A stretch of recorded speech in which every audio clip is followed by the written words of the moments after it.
저희가 읽은 본문 말씀이 속한 히브리서 2장의 강조점은 예수 그리스도의 성육신입니다. 성육신이라고 하는 것은 하나님께서 사람이 되셨다라는 말입니다. 하나님께서 사람이 되신 것을 강조하면서 오늘 두 가지 예수님의 그 성육신이 고난을 통하여서 이루신 두 가지 사건에 주목하고자 합니다. 이 땅에 사람으로 오셔서 그냥 지낸 것이 아니라 사람으로 오셔서 고난을 받으셨습니다. 그 고난이 결국 십자가의 죽음까지 연결이 되는데 이런 고난을 통해서 이루어진 두 가지 획기적인 사건이 있습니다. 그 첫 번째 사건은 구속받은 형제들과 동일하게 되셨다라는 사건입니다. 예수님께서 사람의 몸을 입고 즉 사람이 되셔서 이 땅에 고난을 받으심으로 우리와 똑같이 되셨다라는 것이지요. 이것이 획기적인 첫 번째 사건이요.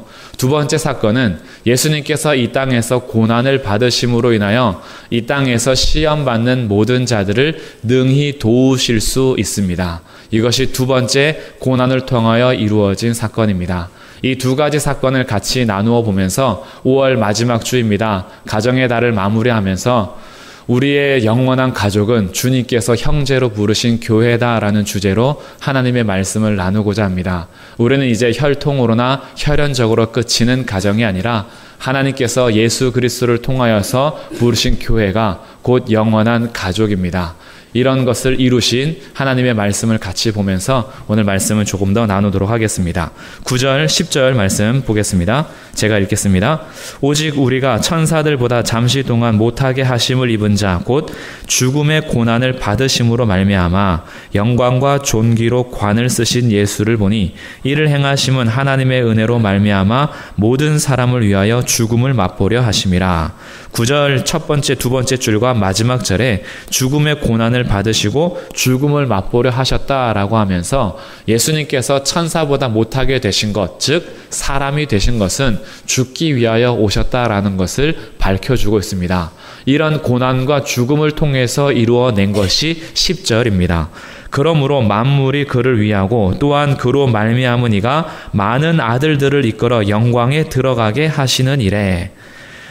죽음을 맛보고 죽으신 예수님을 통해서 많은 아들들이 생겼답니다. 그 많은 아들들이 어디로 들어가냐 하면 영광으로 들어간다라는 거죠. 즉 하나님의 나라 안으로 들어오게 하셨다라는 겁니다. 이렇게 하나님의 나라 안으로 많은 아들들이 생기게 했는데 그 리더 역할을 한 분이 바로 10절 세 번째 줄 이어가는 하반절입니다. 그들의 구원의 창시자를 고난을 통하여 온전하게 하심이 합당하도다. 여기서 말하는 구원의 창시자는 고난을 받으신 예수 그리스도를 말합니다. 그러니 예수님께서는 구원을 창시하신 분, 구원의 리더요, 구원을 이루신 분입니다. 시작하시고 마치시는 분이 예수님인데 그분이 고난을 받으셨습니다. 죄 때문에 고난을 받은 것이 아니라 구원의 창시자께서 구원을 통하여서 많은 아들들이 나게 하신 것입니다. 아무도 하나님 앞에 자녀로서 나아갈 수가 없었는데 구원의 창시자이신 예수님께서 고난을 받으심으로 이제 많은 아들들이 영광에 들어감을 얻었습니다. 그리고 이 말씀을 11절에서는 이렇게 표현합니다. 거룩하게 하시느니 이분이 바로 예수님입니다. 거룩하게 하시는 예수님과 거룩하게 함을 입은 자, 이 거룩하게 함을 입은 자가 많은 아들들입니다. 예수님 때문에 거룩함을 입은 자들이지요. 이들이 다 한 근원에서 났다라고 설명합니다. 한 근원은 하나님을 말합니다. 예수님을 통하여서 아들들이 된 거룩하게 함을 입은 자가 다 한 근원, 곧 하나님 아버지로부터 났다라고 합니다. 하나님의 자녀들은 하나님께로부터 난 자들입니다. 거듭났다라는 것은 위로부터 다시 태어난 것입니다. 곧 하나님께로부터 다시 태어난 자들, 그래서 하나님의 자녀가 된 자들과 예수님이 한 근원에서 났습니다. 그래서 예수님께서 어떻게 하셨느냐? 11절 하반절, 그러므로 형제라 부르시기를 부끄러워하지 아니하시고. 한 근원에서 났기 때문에 예수님께서는 우리를 형제라 부르시기를 부끄러워하지 않았다라고 합니다. 예수님께서 우리를 형제 삼기 위해서 우리의 죄짐을 짊어지신 거죠. 우리를 부유한 자리에 두기 위해서 가난한 자가 되신 것입니다. 우리를 높은 자리에 올리시기 위해서 가장 낮은 자리에 오셨으며 우리를 일으켜 세워주기 위해서 예수님께서는 쓰러지셨습니다. 우리를 치료하기 위해서 예수님께서는 매맞으셨으며 우리를 살리시기 위해서 예수님께서는 죽으셨습니다. 우리의 부끄러움을 예수님께서 지시고 십자가에서 부끄러움을 참으셨습니다. 그리고 나서 우리를 형제라 부르기를 부끄러워하지 않는답니다. 한번 이렇게 생각해 보겠습니다. 저희가 그냥 태어나면서부터 형제가 된 것이 아니라 우리가 형제를 선택할 수 있다라고 한번 생각해 보겠습니다. 우리를 부끄러워하지 않았다는 데 있어서 두 가지 깊이 생각할 문제가 있는데 그 첫 번째가 바로 선택의 문제입니다. 내가 그냥 나면서부터 형, 누나, 동생이 생긴 것이 아니라 이제 우리는 선택을 하는 겁니다. 그럼 사람들 선택하기는 좀 애매하니까 성경 인물 속에서 한번 우리 형제를 선택해 보면 어떨까요? 이렇게 생각해 봤습니다. 제가 만약에 성경 인물 중에서 형제 삼을 자들을 누굴 택할까 고민해 보니 모세, 다윗, 다니엘, 사무엘, 바울, 요한, 요 정도면 우리 형제만 좀 괜찮겠다 싶습니다. 어딜 가든지 당당하죠? 우리 형님이 모세십니다. 한 몇천 년 전에 이스라엘을 이끌고 가셨습니다. 우리 형님이 그런 분이에요. 저희 형님 바울을 소개합니다. 땅끝까지 복음을 전하기 위해서 얼마나 수고하셨는지 모릅니다. 저희 형님 대단하죠? 라고 아마 저는 당당하게 형제를 자랑하고 다닐 것입니다. 그러면 형제 후보에 절대 들어서는 안 될 인물들, 가인, 아벨을 쳐 죽인 가인 있죠. 골리앗, 덩치는 크지만 절대 제 형제가 될 수 없습니다. 예수님을 팔아넘긴 가룟 유다, 절대 제 형제가 되지 않죠. 될 수가 없죠. 후보에서 제해집니다. 악했던 왕 아합, 그의 아내 이세벨, 이스라엘을 완전히 무너뜨리려고 했던 그 여인이 제 누나가 될 수 없습니다. 이렇게 생각해 보니 이제 나눠지는 겁니다. 내가 선택할 수 있다면 나는 위대한 사람들을 선택할 거다. 그런데 선택에 의해서가 아니라 만약에 태어났는데 이세벨이 내 누나고 가인이 내 형이면 아마 어디 가서 가족 소개를 안 할 겁니다. 그냥 모른 척하고 지낼 거예요. 형제라 부르기가 부끄러운 거죠. 그런데 문제가 있습니다. 그러면 예수님께서 나를 형제라 부르시기를 부끄러워하지 않는데 나는 모세와 같은 자인가 아니면 다니엘 같은 자인가 다윗인가 베드로인가 바울인가 생각해 보니까 제가 형제를 미워하여 마음속에서 이미 살인한 가인과 같은 자더라고요. 제가 저의 유익만을 위해서 어떻게 해서든지 쾌락을 위해서 살고자 하는 헤롯 왕과 같은 사람입니다. 내 힘만 믿고 의지하면서 주먹 믿고 살아가는 골리앗과 같은 마음이 제 안에서 살아 있습니다. 예수님을 한 번 팔아 넘기는 것이 아니라 기회만 되면 몇 번씩이도 팔아 넘길 수 있는 충분한 가룟 유다가 제 안에 많습니다. 제가 저를 봐도 부끄럽습니다. 저의 속을 뜯어내면 어디 가서 저 얘기를 못할 것 같습니다. 저 안에 수많은 불의한 생각들, 불의한 자들이 온갖 불의한 것이 많이 있는데 저를 어디다 내놓기가 부끄러운 거죠. 내가 생각해도 내가 부끄러운데 예수님께서는 이런 나를 형제라 부르시기를 부끄러워하지 않는다라는 것입니다. 그리고 예수님께서는 그런 나를 택해 주셨습니다. 우리 성도님들은 어떠십니까? 우리를 택하지 않으셔도 되는데 우리를 택하셔서 형제라 부르기를 부끄러워하지 않는 예수님, 이런 선택에 의해서 우리가 오늘도 하나님 앞에 같이 나와서 아버지라 부를 수 있다라는 것, 이것이 형제가 됐다라는 것에 생각할 첫 번째 여지요. 두 번째는 그 형제라 부르기를 부끄러워하지 않는 이유입니다.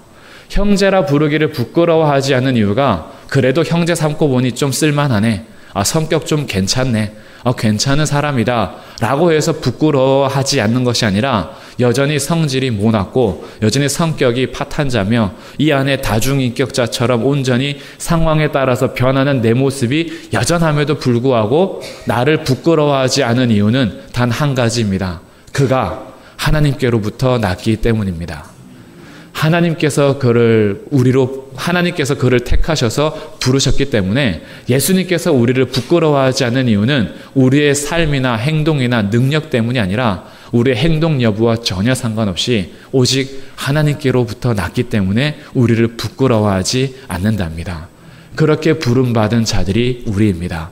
그리고 주님께서 형제라 부르시는 자들을 12절 말씀에서 시편 22편 22절의 말씀을 인용하면서 이렇게 확대 해석하고 있습니다. 12절 말씀 이르시되 내가 주의 이름을 내 형제들에게 선포하고 내가 주를 교회 중에서 찬송하리라.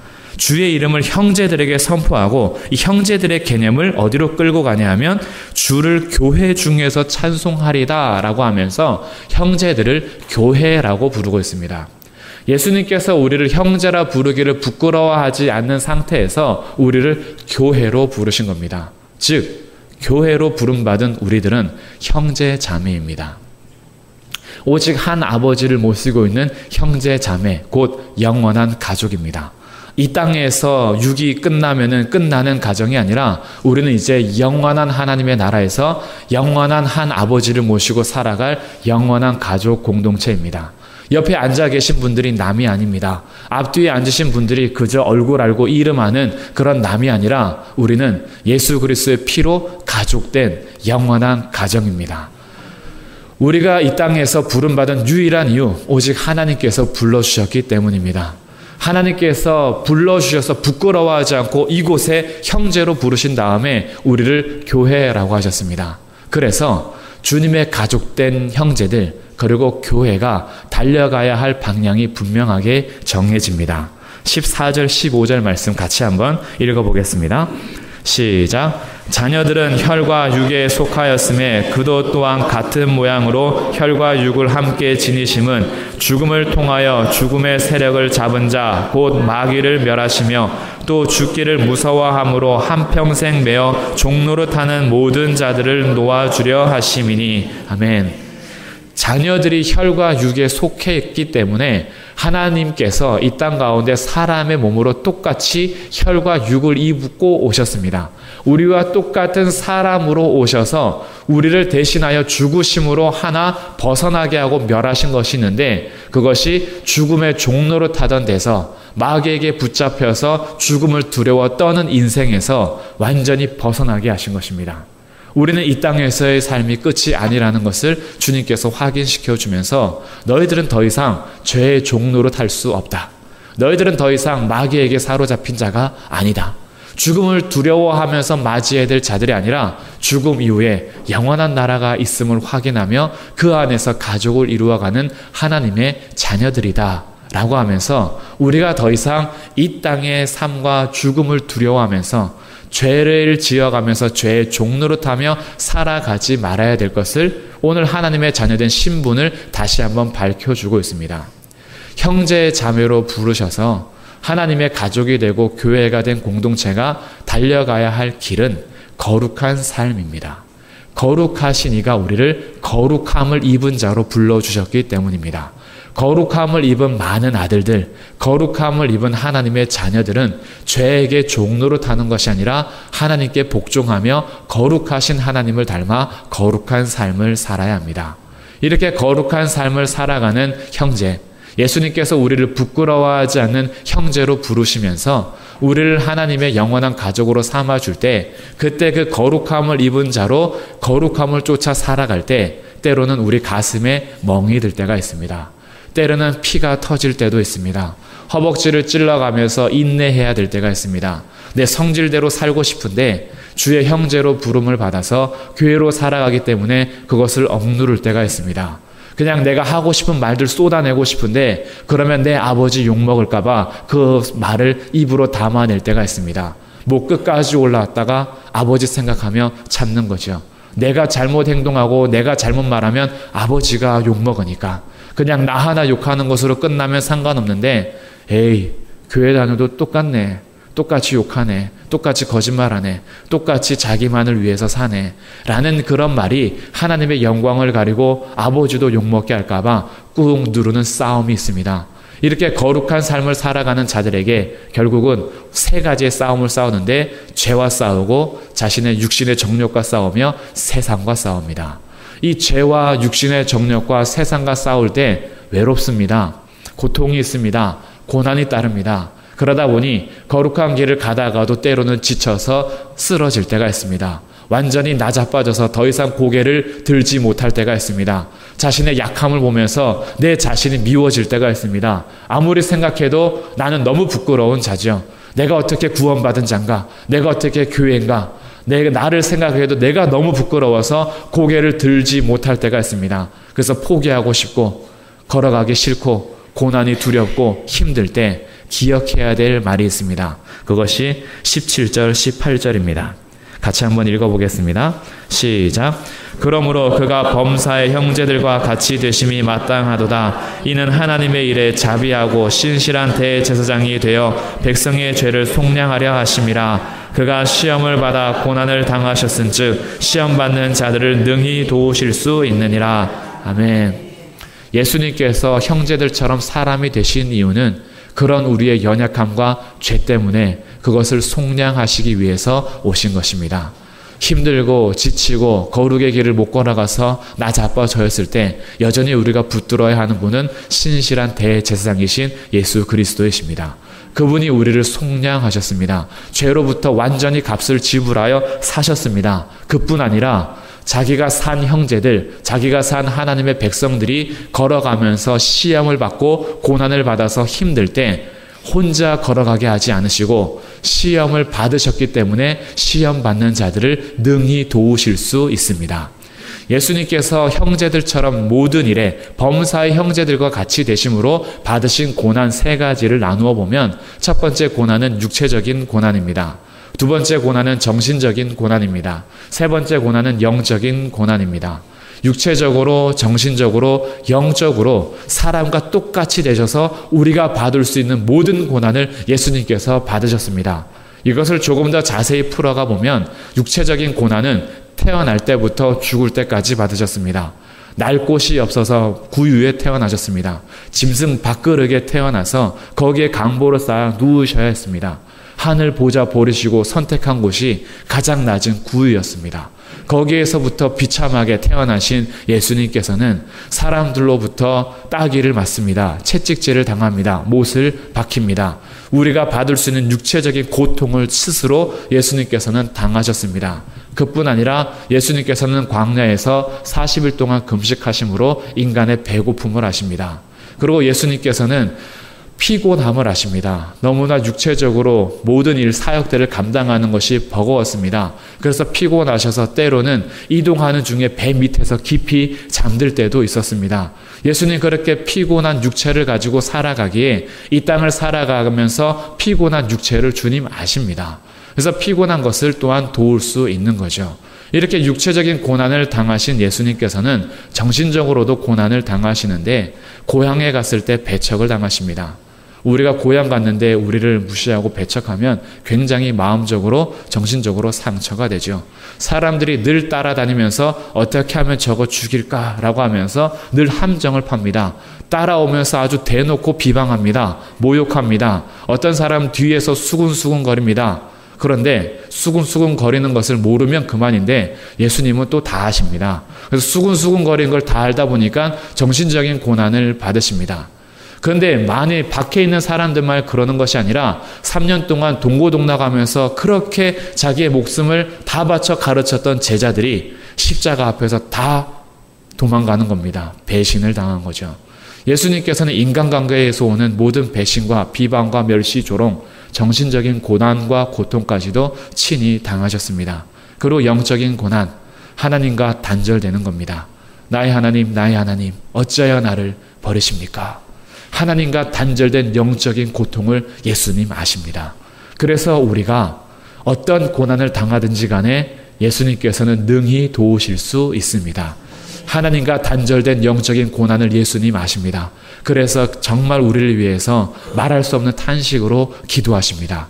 하나님과 어떻게 하면 연결할까? 어떻게 하면 주님께 돌아오게 할까? 주님 지금도 우리의 고통을 아십니다. 우리가 당하는 정신적인 고난 예수님께서 아십니다. 그래서 너 혼자 이 길 걸어가라 하지 않으시고 세상 끝날까지 내가 너와 함께 할 거다 약속하셨습니다. 주님께서 그래서 우리와 동행하십니다. 육체적인 고난을 당할 때 에이 이런 육체 내가 이것도 이기지 못해 라고 속상해할 수 있지만 아니요. 예수님께서는 우리의 피곤함, 배고픔, 경제적으로 오는 압박들, 우리가 몸이 너무 아픈 것 주님 다 아십니다. 그래서 그 자리에서 예수님 부를 때 주님께서는 우리를 능히 도우십니다. 이것이 예수님께서 사람이 되셔서 고난을 받으심으로 우리에게 주시는 유익입니다. 그래서 우리가 기억해야 할 일이 있습니다. 그것이 3장 1절입니다. 같이 한번 읽어보겠습니다. 3장 1절 시작. 우리가 믿는 도리의 사도이시며 대제사장이신 예수를 깊이 생각하라. 아멘. 결론적으로 3장 1절에서 이렇게 말합니다. 그러므로 함께 하늘의 부르심을 받은 거룩한 형제들아. 근데 여기 하나 빠진 번역이 있어요. 원래는 이렇게 기록되어 있습니다. 그러므로 함께 하늘의 부르심을 받은 동력자들아, 거룩한 형제들아, 이렇게 기록되어 있어요. 하나님께서 우리를 하늘의 부름받은 동력자로, 거룩한 형제로 우리를 부르시면서 우리가 달려갈 길, 거룩의 길을 따라가며 거룩한 삶을 살아갈 때 반드시 깊이 생각해야 될 것, 우리 믿는 도리의 사도이시며 대제사장이신 예수를 깊이 생각하라. 우리가 가는 길에 깊이 생각할 분 예수 그리스도이십니다. 예수님께서 우리를 형제라 부르시기를 부끄러워하지 않으시고 지금도 여전히 나의 연약함과 있는 모습 그대로 나올 때 여전히 부끄러워서 내놓지 못하는 모든 것 주님 알고 계십니다. 그러면서도 아휴, 너를 형제라 부르기 부끄럽다, 그러지 않으십니다. 나는 너를 형제라 부르기를 부끄러워하지 않는다. 내가 너가 부끄러웠다면 십자가의 부끄러움을 참지 않았을 것이다. 주님께서는 우리의 모든 것을 안고 가시면서 우리를 형제라고 부르시고 그 형제들이 걸어가는 거룩한 삶 가운데 동행하시면서 시험을 받고 고난을 받을 때마다 능히 도우십니다. 그러니 반드시 기억하십시오. 주님의 부름받은 형제들은 영원한 가족입니다. 우리를 부끄러워하지 않는 예수님을 통해서 우리는 가족이 되었습니다. 이 가족이 함께 걸어갈 때 때로는 거룩의 싸움에서 지치는 형제들이 있을 겁니다. 때로는 낙오되는 형제들도 있을 것입니다. 쓰러진 형제들이 있을 것입니다. 그때 비방하거나 정죄하지 마십시오. 형제들이 쓰러졌을 때 가족입니다. 가서 손잡아 주십시오. 잘하나 못하나 옆에서 체크하지 마십시오. 잘하나 못하나 옆에서 이렇게 판단하면서 그를 보지 마십시오. 우리 형제입니다. 내 동생이고 내 누나고 내 어머니고 내 할머니고 내 손자 손녀들입니다. 영원한 가족을 이룬 교회입니다. 교회 안에서 누군가가 쓰러져서 멀리 떨어져 있을 때 가서 손잡아 주십시오. 때로는 말없이 꼭 안아주십시오. 때로는 등 뒤에서 좀 밀어주십시오. 그렇게 하면서 주님께서 허락하신 거룩한 삶을 예수 그리스도를 함께 깊이 생각하며 바라보면서 주님 다시 오실 그날까지 걸어가야 할 것입니다. 우리 함께 형제된 교회가, 우리 교회가 그렇게 영원한 가족을 이루며 끝까지 우리 믿는 도리의 사도이시며 대제사장이신 예수를 깊이 생각하면서 함께 완주할 수 있기를 주님의 이름으로 축복합니다. 기도하겠습니다.